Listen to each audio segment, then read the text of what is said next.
네, 안녕하세요. 위젤라 울산방송 3탄입니다. 네, 오늘의 마지막 방송은 아까 상담 심리로 본 죄와 벌 이야기를 해보겠습니다. 네, 저는 진행을 맡은 무대뽀이고요. 김PD입니다. 네, 미더덕입니다. 네, 송쌤입니다. 네, 반갑습니다. 몇 번째 만에 우리가 NG를 내고 네, 죄송합니다. 인사 3번 했죠? 네. 제가 늦어서 죄송합니다.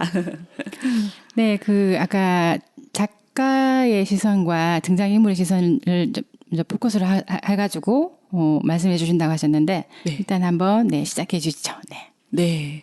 그래서 이렇게 상담 심리학으로 본 죄와 벌이라고 해서 이렇게 상담 심리랑 심리학이랑 조금 다른 부분이 있는데 이렇게 상담 심리학은 좀 더 이렇게 상대방, 그러니까 그 사람의 어떤 심리 그리고 환경 그런 데도 초점을 맞춰서 이렇게 서로 대화를 이어나가는 거라고 네. 보시면 돼요. 그래서 작가인 도스토옙스키와 그리고 등장인물들의 어떤 환경 그리고 또 그 사람들의 심리 그리고 어떤 심리에서 그런 행동들이 나왔는지 이런 네. 것들을 얘기해 보는 자리가 될 것 같습니다. 네네. 네. 재밌겠네요. 네. 그래서 첫 번째 이제 작가에 대해서 알아봐야 되니까 작가의 히스토리를 제가 여기 올려놨는데요. 이 사람이 이게 태어날 때 빈민병원 군의관 출신인 아빠의 둘째 아들로 태어났거든요. 네, 네. 그런데 아버지가 매우 엄격한 사람이었다고 하고요. 그렇게 봤을 때 이제 빈민병원에서 이렇게 빈민들이 병원에 오는 모습을 보면서 컸다는 건데 그렇다면은 이 아이가 어떤 성장 배경과 어떤 마음을 지니게 됐을지 좀 추측이 되는 부분입니다. 네. 그리고 네. 두 번째로 이제 기숙학교 졸업을 했는데요. 기숙학교에 가면 일단 엄마 아빠랑 떨어져 있잖아요. 네. 11살부터 16살 시기가 그렇더라고요. 예. 그래서 그때 엄마 아빠랑 떨어져 있었다면 이 아이가 무엇을 보고 무엇을 느꼈을지 좀 알 수 있는 부분이 있고요. 중상층 이상의 집안에서 자란 사람인 거죠? 네. 그래도 군의관이니까 중산층이라고 볼 수는 있죠. 네, 중상층 맞습니다. 네. 그리고 병원을 아버지가 병원에 근무를 하신다고 해서 네, 네. 그 병원을 자주 이렇게 접할 수 있다라고만 볼 수는 없지 않나요? 그런데 제가 이렇게 다른 책에서 이렇게 봤을 때 그 병원 근처에 집이 있었고 그리고 그 환자들이 오는 거를 보면서 자랐다라고 네, 그렇게 알고 있어요. 성담병원도 워낙 다양한 시각으로 또 올려오는 게 많으니까 네네. 그렇더라고요. 네네. 그래서 아파서 이렇게 병원에 오는 사람들, 특히 빈민병원이라고 했기 때문에 이게 환경이 그렇게 좋지는 네, 않았던 네, 걸로 네. 알고 있거든요. 그걸 옆에서 많이 보면서 자랐다라고 제가 알기로는 그렇게 알고 그 있습니다. 아버지 되시는 의사분은 네네. 그게 뭐라 그러나 러시아잖아요. 네네. 배경이 러시아에서 이렇게 배정을 받는 형태였는지 네네. 아니면 스스로 자원해서 했는지도 굉장히 궁금한데 그런 자료가 혹시 남아 있나요? 그것까지는 제가 아직 못 찾아본 제가 알기로는 거예요. 당시 제도가 네. 배정받습니다. 아, 배정이에요. 네. 그러니까 본인이 봉사를 하겠다고 해서 갔다기보다는 아, 그건 아니고요. 그냥 이제 너는 여기에서 얼마 동안 어떤 분야에서 근무를 해야 되고 이게 나라에서 이렇게 정해주는 것 같은데요. 아, 네네네. 네. 제가 다른 걸 봤더니 그런 부분이 있더라고요. 네네. 네. 네. 저도 몰랐던. 이 머리도 맞대면 뭐가 나옵니다. 네, 맞아요. 네, 그리고 이제 엄마 아빠랑 떨어져서 기숙학교 생활을 했고, 그리고 이제 어떻게 보면 군대식 학교에 또 가게 됐었죠. 그러다 보니까 좀 어떤 서열이 분명한, 좀 엄격한 곳에서 생활하지 않았을까라는 생각이 들었었고요. 그리고 그 중간에 어머니가 사망을 하고, 하지만 학교는 무사히 졸업을 한 것 같아요. 네, 그 이후에 이제 20대가 되면서 이제 글을 쓰기를 시작을 합니다. 글을 쓰고 그리고 뭐 잡지를 발간을 하고 그러다가 어떤 정치적 사회적 개혁 운동에 가담을 한 이유로 20대를 이렇게 감옥에서 계속 보내게 되죠. 몇 네. 년도예요? 여기 1849년 28살 때부터 33살까지. 아, 왕정일 때, 황제정일 때겠네요. 짜르 황제정일 때. 네. 네. 그러니까 이게 우리가 흔히 알고 있는 농노 이런 사람들이 반란했던 시기 이들이 또 따로 명칭이 있던데 제가 기억이 안 나는데 그 편에 서서 글을 썼나 봐요. 그 글 때문에 감옥에 가게 된 거죠. 네. 니콜라이 어떤 뭐 1세 뭐 이럴 때였나 네, 보네요. 무슨 뭐 따로 무슨 개혁 운동을 했다기보다는 이제 그쪽에 옹호하는 글을 쓴 거죠. 젊은이로서. 네, 그래서 감옥에 가서 사형을 선고를 받게 된 거죠. 네, 네. 안 죽었군요. 네. 네, 그랬답니다. 시베리아로 가셨네요. 네. 시베리아. 그래서 이분의 모든 작품에는 다 시베리아 형이 나옵니다. 네. 그 까라마조프 형제도 보면 시베리아로 가시죠. 큰 형이. 여기도 보면은 마지막에 시베리아 형을 받거든요. 맞아요. 네, 본인이 시베리아 경험이 많기 때문인 거죠. 네, 그랬죠. 네. 그래서 총살령을 받았다가 극적으로 사면이 되어서 시베리아로 유형을 갔다가 석방이 됐습니다. 근데 이 시기를 보시면 28부터 33까지 몇 년이죠? 5년, 6년? 5년, 6년 정도 네. 되죠.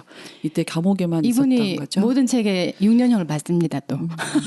네. 자기 경험이 되게 많은 것 같아요. 네, 네. 네. 상상력이 떨어지네. 그런 식으로 치면.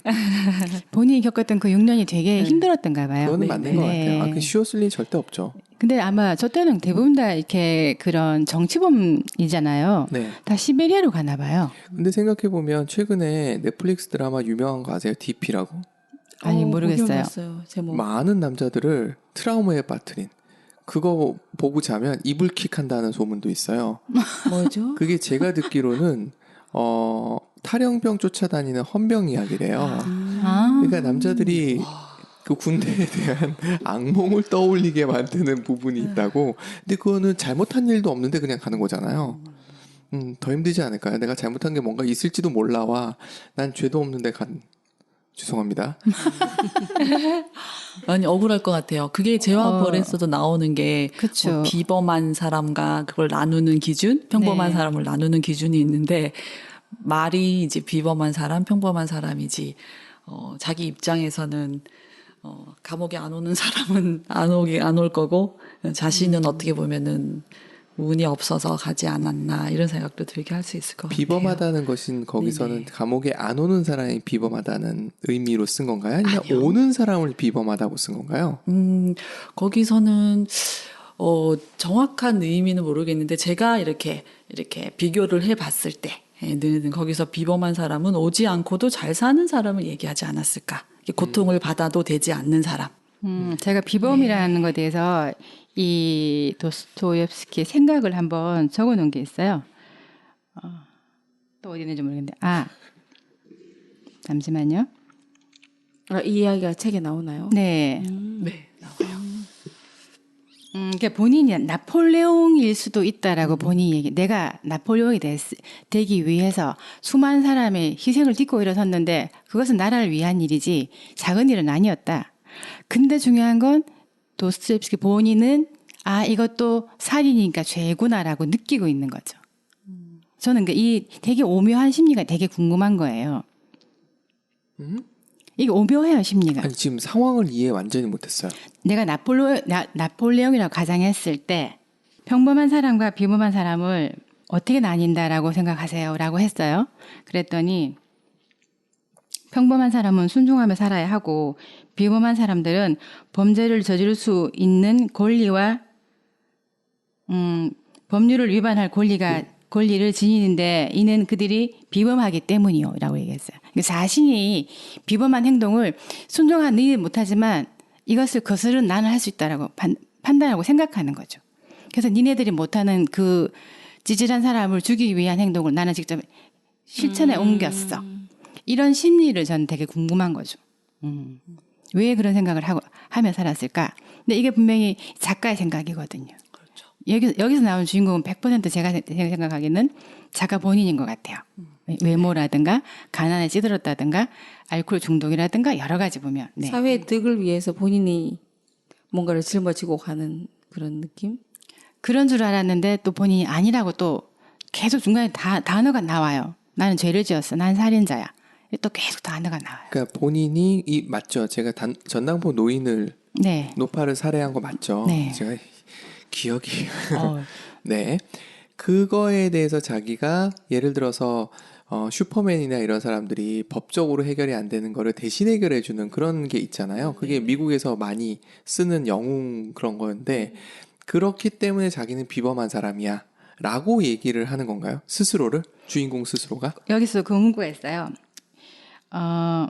위대한 발명가, 탐험가, 정복자는 수백 명을 희생시킴으로써 그 업적을 이룰 수 있었다. 그래서 나폴레옹을 얘기를 하는 거군요. 네. 나폴레옹이 그 혁명을 하기 위해서 희생이 필요했다. 나는 정당하다. 지금 주장을 하고 싶은데 정작 본인은 굉장히 재수로하고 있어요. 중요한 건. 네. 잠을 못 자고 간질병을 앓은 만큼 네. 힘들잖아요. 네. 네. 그런 게 되게 이게 무슨 심리일까 싶은 거예요. 자기를 합리화시키려는 건가요? 그렇게 봐야 되나요? 등장인물 그 중에 주인공 로자라고 네. 그 사람도 살인을 하고 굉장히 괴로워하거든요. 네, 끝까지 괴로워하죠. 네, 도스토옙스키도 똑같이 그렇게 괴로워하는 그런 부분이 있어 보이는 것 같아요. 네, 이 작가님은 뭐 때문에 그렇게 괴로워했을까요? 제가 생각해 봤을 때는 도스토옙스키의 어떤 생애를 봤을 때 이 사람이 이렇게 외모에 대한 열등감이 굉장히 심했다고 하더라고요. 네, 예, 맞아요. 이렇게 예. 열등감부터 시작이 됐었던 것 같은데 그 열등감을 극복하기 위해서 무엇인가 행동을 했을 것 같아요. 예. 그럼 어떤 행동이든 했을 것 같은데 그 행동이 이렇게 스스로 생각했을 때 내가 올바르다고 생각을 하겠지만 그게 다른 사람한테 뭐 피해를 줄 수도 있고 또 피해를 주는 상황을 그 경험을 그 상황을 볼 수도 있고 이러면은 스스로 이렇게 느끼는 죄책감 같은 거 그런 것도 있지 않았을까라는 생각이 들거든요. 네. 그런데 그 당시에 또 시대적 상황을 생각해 봤을 때 이 사람이 정말 뭐 어떤 글을 통해서 어떤 정치적인 이념을 이렇게 얘기하고 그거를 실현하고 싶었을 텐데 그게 또 안 됐을 수도 있을 것 같아요. 거기서 오는 좌절, 자기의 이념, 네, 자기 이념이 실현되지 못했을 때 그 좌절감을 솔직히 시대가 이래서 그렇다. 뭐 대통령이 잘못돼서 이렇다. 이렇게 하면은 속이 편하잖아요. 근데 자기 탓을 하게 되면 그게 자기 안으로 들어오게 되면 더 복잡해지는 것 같아요. 그러면서 나를 한 번 더 탓하게 되고 네, 그런 것들 그런 게 좀 연결이 되지 않을까라는 생각은 해봤던 것 같아요. 어떠세요? 그리고 네. 되게 주인공이 되게 엄청 불안초조하다 못해서 실시를 할 정도로 불안해하잖아요. 자기가 살인을 저질렀던 비슷한 내용을 누군가 이렇게 언급만 하면 실시를 할 정도로 기절을 할 정도로 불안해하잖아요. 근데 또 보면은 살인 동기도 그다지 아닌 것 같아요. 제가 그냥 이 책을 이렇게 본 관점에서는 그냥 어떠냐면 이 못난 나를 한번 시험해보고 싶다는 느낌도 있었던 것 같은 느낌이 있어요. 왜냐하면 찌질하고 못났어 너무나. 내가 나를 바라볼 때 이 법학도였잖아요, 주인공이. 근데 뭐 이 시대에 학교가 어떻게 되는지 모르겠지만 10년 정도 공부를 해야 되는데 여동생과 엄마가 정말 피를 짜내는 정도의 돈을 해갖고 돈을 붙여주면서 공부를 하는데 돈이 없어서 학업을 어느 정도 중간에 포기를 했어요. 하고 그 방 안에 처박혀서 몇 달을 바깥에 나오지 않는 생활을 하고 있으면서 나는 못난 인간이 아니야. 그래서 니네들이 못하는 행동을 내가 할 거야. 마음먹었던 계기는 술집에 갔는데 동네의 전당포 노파가 굉장히 이제 악독하다. 예를 들면 뭐 원래 10만 원짜리인데 10,000원 정도 빌려주면서 이자를 5,000원 이상 받는다거나 정말 뭐 오늘 저녁에 당장 죽여도 모자랄 노파야. 이제 이렇게 젊은이들이 한 얘기를 딱 듣고 저 사회 벌레 같은 저 노파를 내가 죽이리라. 너희는 욕만 하고 아무도 못하지? 나는 죽일 수 있어. 난 행동할 수 있어. 이렇게 자기 자신을 영웅시했던 느낌이 있어요. 그게 저는 일종의 그 주인공이 내적 갈등의 그 기본적인 건 열등감이 아니었을까. 근데 그 열등감이 과도한 우월의 추구를 하는데 그게 개인적으로 말고 사회적으로 내가 영웅이 되면서 내가 우월감을 갖고 싶다 했을 때 사회에서 하지 못해 법적으로나 뭔가 할 수 없는 일들을 내가 영웅이 되어서 내가 이 한 번 던져서 그 일을 해결하리라 하면서 그래서 나는 우월을 추구하겠다. 이런 이 두 가지 면이 둘 다 존재하지 않을까 싶거든요. 어떻게 생각하세요?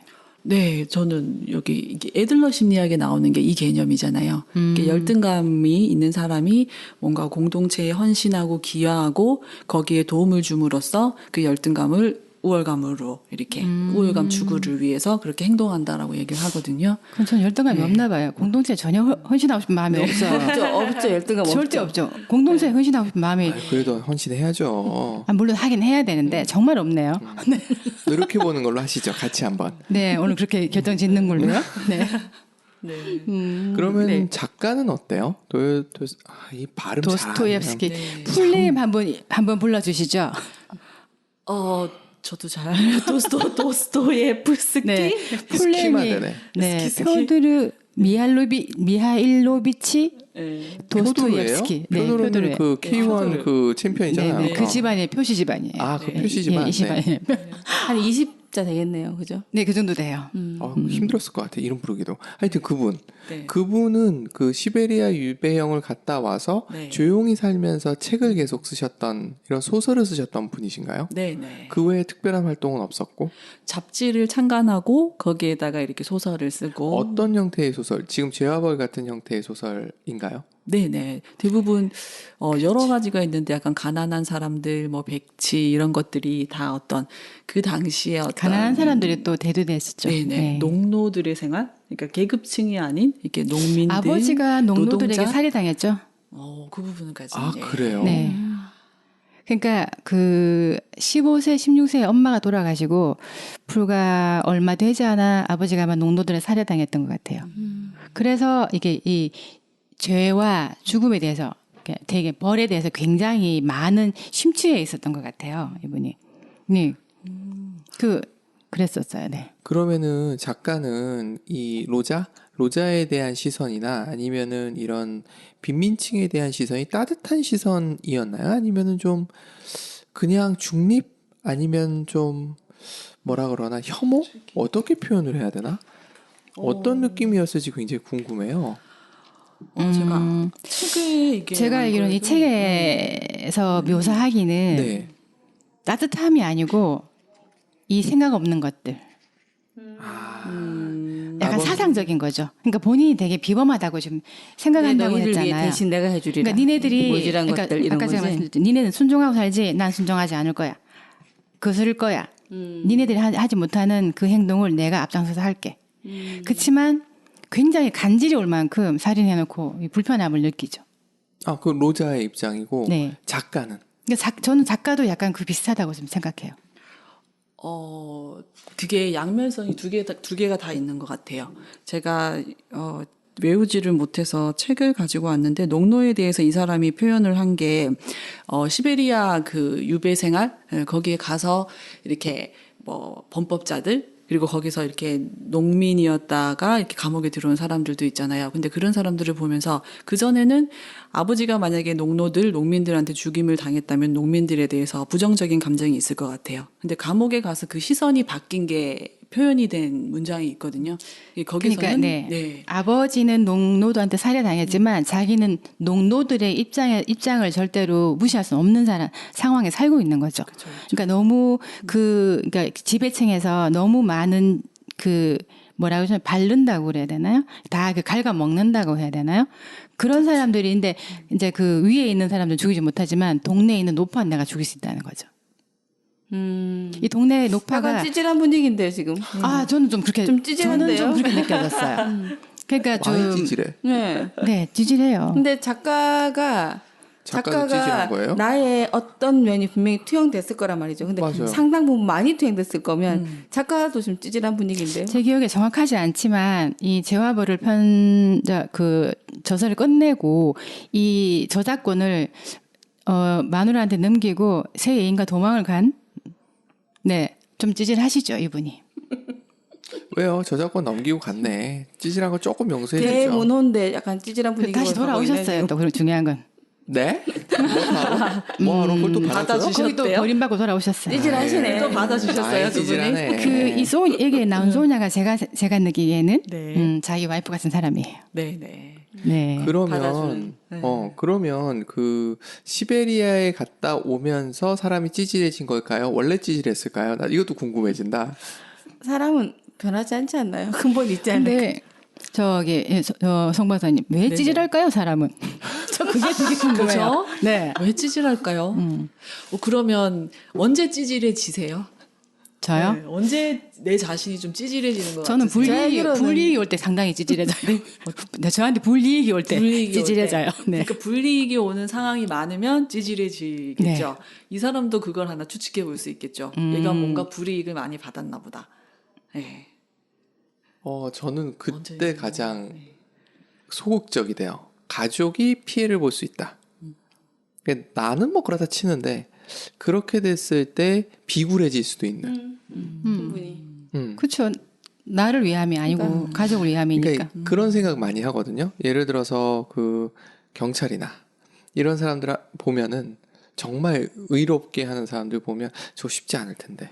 라는 생각을 종종 해요. 왜냐하면 그럴 때마다 그 거친 사람들한테 원망을 쌓아가는 일이잖아요. 야, 저거 쉽지 않겠다. 이제 예전에 그 정치 쪽 언론 유명한 사람, 그 사람 이렇게 얘기하는 걸 보면서 그 사람이 결국 이혼했거든요. 그것도 좀 이해가 되는 거예요. 언제든지 위험할 수 있고 어떤 형태로든 뭐 우리나라가 뭐 이상한 그런 건 없다 치더라도 그거를 같이 감당하게 하고 싶지 않을 수도 있다라는 생각이 드는 거예요. 사랑하는 사람에게. 근데 지금 보면은 이 작가는 좀 다르지 않나? 네. 개인이잖아요. 그러니까 이게 본인이 이렇게 엄마와 여동생이 정말 약간 치욕스러운 걸 당하면서도 자기한테 학비를 보태주는데 자기는 공부도 하지 않고 요즘 말하면 알바도 하지 않아요. 되게 친한 친구가 있어요. 그 친구가 참 저는 매력적이더라고요. 그 친구가 그러니까 가정교사 자리라도 알려주겠다니까 나는 그런 일 따위는 하지 않아. 그래서 제가 쥐가 뭔데 그것도 안 하는데. 이렇게 우리가 들으면서 흔히 저는 말하는 그 자존심만 센 선비 같은? 근데 밥을 3일 동안 굶어서 도끼를 들 힘도 없었는데 도끼 들고 그러니까. 갔어요. 이건 로자죠. 네. 근데 이게 왔다 갔다 해가지고 네. 네네네. 예. 근데 저는 좀 되게 많이 오그럽된다는 느낌이 있었거든요. 작가가 그럴 것 같다. 그러니까 작가의 생각이, 그러니까 아마 실현은 못했지만 이렇게 죽이고 싶은 사람이 많지 않았을까 하는 느낌이 들어요. 왜냐하면 어쨌든 아버지도 농노한테 살해당했고 엄마의 죽음으로 되게 큰 충격을 받았다고 저는 알고 있거든요. 근데 그 무렵에 어릴 때 이렇게 독실한 기독교 집안에서 굉장히 종교에 심취해 있었는데 그 어떤 데부터인가 하나님이 과연 존재하는가라고 되게 의심을 했다더라고요. 근데 마지막에는 작가 얘기로 돌아와서 작가도 굉장히 종교에 대한 이야기들이 많이 나오면서 다시 신을 믿는 형태로 가는 것 같기는 하더라고요. 이 책이 몇 살 때 썼는가 잘 모르겠는데, 약간 한 40대쯤에만 썼을 네네. 것 같아요. 그 되게 유명한 일화가 있어요. 그게 양파 한 뿌리? 네, 그런, 검색해 보시면 나와요. 양파 한 뿌리를 가지고 얘기한 게 있는데, 이분이 보면은 왜 사형 집행이 떨어졌어요. 사형 집행하러 걸어가요. 목에 줄까지 걸렸어요. 줄 걸렸는데, 그 프리드리히 왕, 그분이 사면해 준 거죠. 근데 그게 죽기가 내일이면 사면해 준 게 아니라 정말로 딱 10초 전에 스톱한 거예요.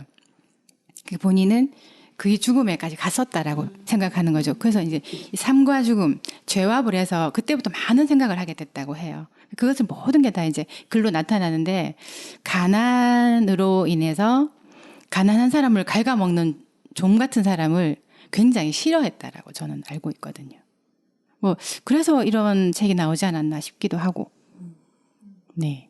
가난한 사람도 되게 인기가 있었다 하더라고요. 네, 그렇다고 네. 들었어요. 이제 다시 돌아와서 왜 찌질할까요, 사람은? 네, 언제 찌질해지시든지, 그러니까 내가 사랑하는 사람들한테 뭔가 피해가 갈 수 있을 때, 그리고 내가 나한테 불이익이 생길 때, 네. 네, 저는 제가 감당하지 못할 일이 생길 것 같을 때 찌질해지거든요. 책임지지 내가 이 일을 했을 때 결과에 대해서 내가 이렇게 그러니까 책임을 지지 못하겠다고 생각이 들 때 좀 소심해져요. 찌질해지거든요. 언제 찌질해지는 것 같으세요? 보통 사람들이 그 지금 여기 주인공 같은 경우는 성향적으로 찌질한 사람이 있을 것 같고 보통의 사람들은 어떤 상황이나 이유가 있을 때 그런 상황이 되면 좀 구차한 모습 보일 수 있지 않을까요?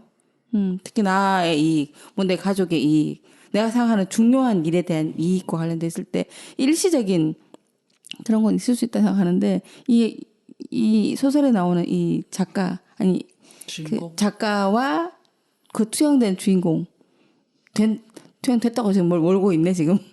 그렇죠. 자꾸 된 몰고 걸로 있죠. 지금 몰고 있구나. 이 찢은 사람이 그 사람이지 이렇게. 네. 이분들은 성향적 찌질함이 있지 않나 싶거든요. 하여튼 저는 여기 이 작가 주인공이라고 봤을 때 이 되게 성격이 오묘한 것 같은 거예요. 미치셨나? 생각하다 보면 또 그거 아닌 것 같고, 미쳤나? 하면 또 맞는 것 같고, 뭐, 헷갈리는 거죠. 근데 이런 분들 꽤 있을 것 같아요. 아, 그래요? 네, 꽤 있을 것 같아요. 이 입장 곤란한데. 시대적으로 굉장히 힘들었던 러시아 상황, 그리고 그 전이 프랑스 혁명이 있었던 시절이잖아요. 프랑스에서 자유 뭐 이런 거 제가 최근에 뭐였지? 뭘 보는데 거기에 러시아의 요 비슷한 시기의 모습들을 그리더라고요. 그런 걸 보면서 저 시기의 사람들은 굉장히 가치관의 혼란이 심했겠다. 그러면서 좀 좋게 포장을 하자면 도스토옙스키는 그 상황 속에서 자기 걸 지키려고 노력을 하는데 그 내부적인 갈등을 글로 묘사했다. 뭐 이렇게 예쁘게 포장도 해볼 수는 있을 거는 같다는 생각이 들어요. 네, 저는 딱 두 인물이 되게 떠오르거든요. 이 책에서. 그 로자하고 왜 구등관 딸을 팔아먹으면서까지 술을 먹는 사람. 네, 근데 정말 마지막에 뉘우치고 죽잖아요. 무슨 심리일까요? 상담 심리 좀 해주시죠. 무개념자 아닌가요? 뭐 예전에 우리 뭐 아주 영화 보면은 그런 식의 아버지들 있었지 않나요? 뭐 근데 그게 1940년, 왜 40년. 그런지를 정말 저는 아무리 이게 뭐 책을 보든 영화를 보든 그거 하나는 이해가 안 자식을 가거든요. 물건으로 볼 때가 있었죠. 근데 사회적으로. 정말로 뉘우치고 가슴 아파하거든요. 정말로 가슴 아파해요. 이 근데 아빠는. 그거는 마지막에 그 죄를 뉘우쳐야 천당 간다는 그 믿음 때문에 하는 거 아닐까요? 끝끝내 전당하고 싶어서 네. 정말 이기주의 심리군요. 충분히 가능하다고 생각하는데 너무 제가 그런 쪽으로 몰아갔나? 네. 근데 그게 이렇게 자기 자신은 일을 하지 않았잖아요. 그런데 딸은 일을 하게 만들었죠. 그냥 일이 아니고 매춘이죠, 매춘. 네. 감히 러시아에서 굉장히 순결을 중요시하는 그 시대의 나라에서 매춘을 시켰죠. 네. 착취라고 볼 수 있을 것 자식에 같아요. 대한 개념이 달라지지 않았을까요? 네. 그런 근데 이게 사람들은. 또 마지막 보면은 그 누군가 그 소녀를 구출해주는 어떤 그런 돈을 주면서 구출해주면서 네가 그 일을 하지 않으면 네 동생이 할 것 아니냐라고 얘기했거든요. 그러니까 착취라는 개념인 것 같아요. 심리적으로 나는 가만히 있으면서 상대방을 착취해서 뭔가를 얻는. 그런데 그렇게 하는 사람들은 보통 윗대에서 그런 거를 당했을 경우에 대물림이 돼요. 당했기 때문에. 그러니까 학교 폭력을 당한 친구들이 나중에 하는 것처럼 그게 대물림이 되는 현상들이 저는 있어요. 조금은 나는데 아동에 대한 관점의 발달이 우리가 다르거든요. 되게 15, 16세기랑 또 18, 19세기랑 아동에 대한 관점이 달랐었지 않았을까. 이 배경으로 봤을 때 그 17, 18세기까지만 해도 우리나라도 마찬가지고 자식을 왜 많이 낳았냐면 일꾼으로 쓰기 위해서. 일시키려고. 근데 그 전의 개념은 자식에 대한 아이에 대한 어린이에 대한 개념이 없었거든요. 얘는 근데- 왜 못 걷지? 왜 말 못하지? 근데 이렇게. 이 책에서 내용에 빌자면 그렇지 않았어요. 굉장히 사랑한 딸이었어요. 그 아버지가 네. 그렇게 앵벌이 시키는 그런 딸이 아니고 정말 평생 나를 만나서 고생하고 그러니까 새엄마를 만나서 새엄마 애가 셋이나 있어요. 근데 새엄마가 계속 얘기를 해요. 그렇게 얘 입에도 그런데 빌부터 먹으려면 너랑 나가서 몸 팔아오든지 이런데 어느 날 그냥 얘가 옷을 입고 나가서 정말 몸 팔아서 돈을 주거든요. 근데 이 새엄마가 밤새 이 소녀의 발을 잡고 키스를 하고 울면서 같이 잠을 잤다. 뭐 이런 얘기가 나오잖아요. 네, 네. 그건 차라리 전 새엄마가 좀 이해는 가요. 근데 소녀도 좀 이해가 안 가고 그 구dun간 그 사람도 이해가 안 가고 이 라스콜리니코프 주인공. 이 세 명의 인물이 너무 이해가 안 가는 거예요. 그 제가 막 넘겨 짚어 보면 시기가 인권이라는 개념이 막 생기기 시작했고, 그리고 가족에 대한 사랑이라는 개념은 기본적인 그냥 동물적 본성에 가까운 부분이 분명히 존재하는데, 그것과 그리고 내 자식이 아닌 또는 그런 복잡한 가정 속에서 생기는 것에서의 이 옳고 그름에 대한 혼란이 굉장히 심했던 시기가 아닐까. 그거를 전 지금 도스토옙스키를 변호하는 입장에서 그거를 묘사하고 싶었던 게 아닐까. 그러니까 본인도 자기 아버지가 빈민들에 의해서 죽었단 말이에요. 네. 그러면서 빈민을 보호할 그 옹호하는 입장에 서는 것도 사실은 어떻게 보면 모순일 수 있는데, 그런 거에 대한 본인 자체의 혼란을 그냥 담아내버린 게 아닐까라는 생각도 살짝은 드네요. 정말 완전 모순인데 그걸 그냥 표현을 다 한 거네요. 그렇죠. 그 사실은 사상이 바뀌고 패러다임이 바뀔 때 모순 덩어리거든요. 그 모순을 정리를 해야 되는 시기에 있었던 대문호의 자기 나름대로의 정리 방식이 아니었을까 하는 생각도 살짝 드네요. 이때 이제 농노들의 폭도라고 하나요? 그런 게 일어났던 게 유행처럼 됐대요. 프랑스 시작해서 영국으로 옮겨가고 러시아까지 옮겨가고, 이게 약간 좀 유럽의 유행처럼 됐던 시기라고 하더라고요. 그러니까 굉장히 이런 폭도 뭐 이런 것들이 많이 일어났던 시기라고 하더라고요. 근데 그때 어쨌든 아버지 살해당했으니까. 근데 어쨌든 도스토옙스키는 본인이 농노의 입장이라고 저는 생각하거든요. 굉장히 다른 책에도 보면 이 귀족들에 대한 비하 발언이 되게 많거든요. 다른 책에도 보면.